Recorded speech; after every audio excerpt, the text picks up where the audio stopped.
Hello and welcome back to Shelf Center. This is Bryce, and I've realized I have been slacking on reviews, so I'm hoping to get a couple to you in the next couple weeks and stick with my plan months ago, which was to do quick reviews so I can get them out, get the thoughts out there, and then we can discuss them on the Discord and get back to that plan.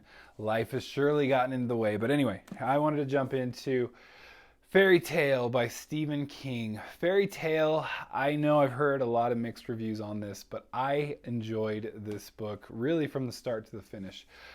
King really, he does slice of life, I just think better than anyone. That's how this starts. It does not start in the fairy tale landscape.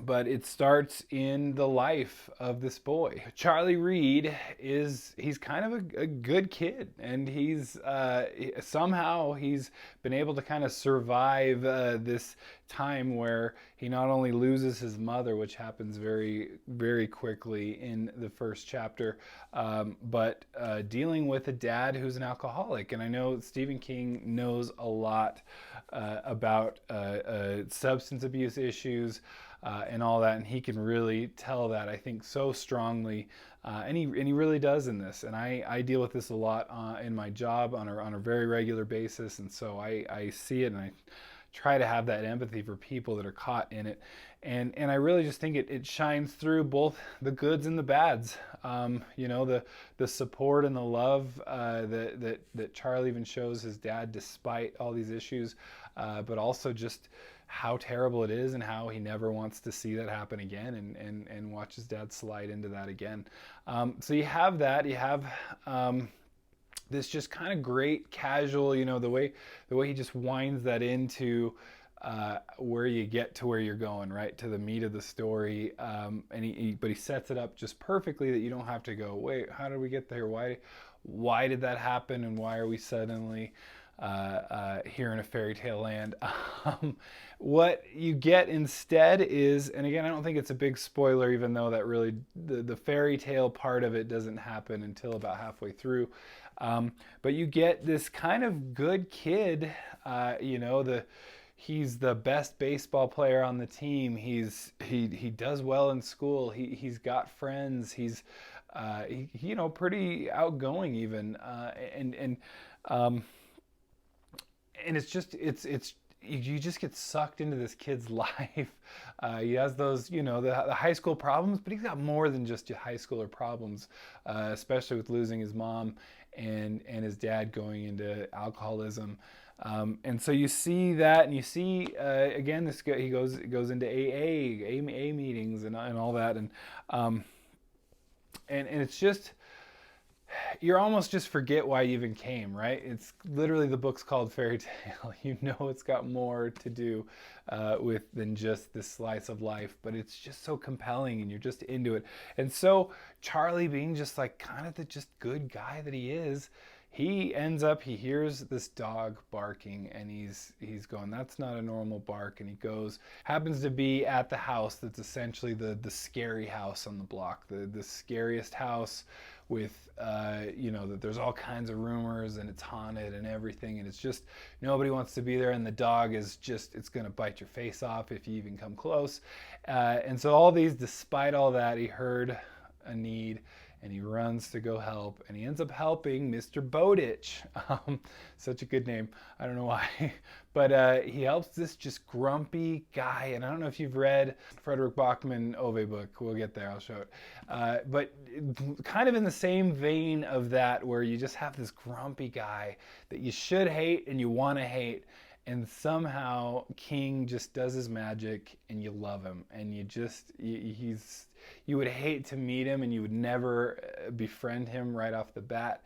But as you get into the layers, the onion layers, and you find out that he does care, and he's loyal, and he has all these great attributes, and the connection that Charlie kind of finds with this older guy that needed his help in this moment, and Charlie kind of giving up everything to be able to do that.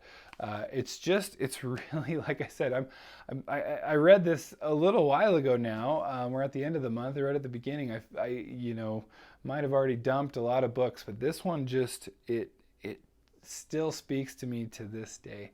Then you've got this extra added whole story, and I know a lot of people, I think, feel like, all right, that's where it loses it.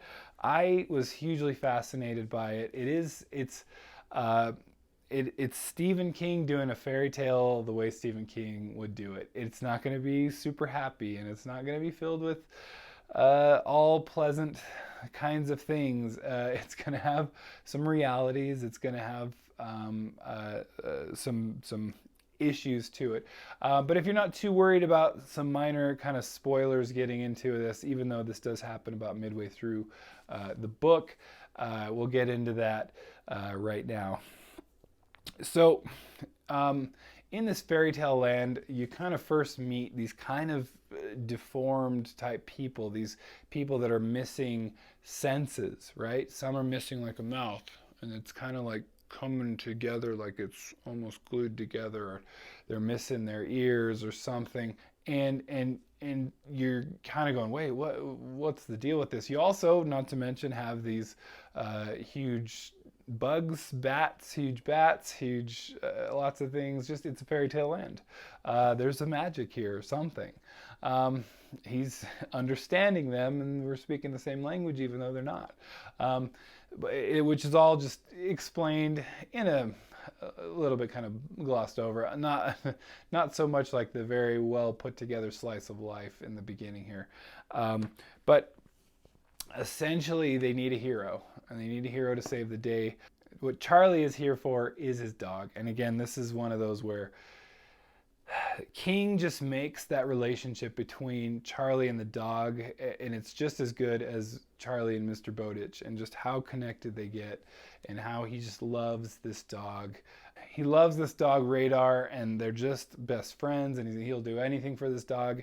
And Radar's dying, and so his main goal here is he understands that there is this clock, we can turn back time, and we can save the dog and get him back to his youth. And so that's his whole goal, is just to save the dog. And so on the way there, though, there is this, it becomes a bigger tale in the telling, and it's really just I just enjoyed it. It is, it does have some magic to it, but I enjoyed it from the beginning to the end. I did not hate it. Like I know a lot of people were just kind of frustrated with it. I just felt like it moved at the pace it moved at. It wasn't a fast pace, that's for sure.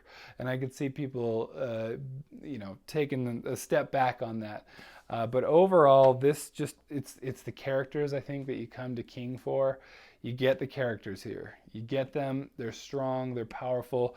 I also liked Billy Summers last year, I think, more than most people did, just because I recognized how much King just loves writing, and it was just so apparent in that. And this is just one of those that he just effortlessly makes you fall in love with these characters. You want to be with them. You want to be friends with them. It's like every book is like a quartet, Dark Tower reference.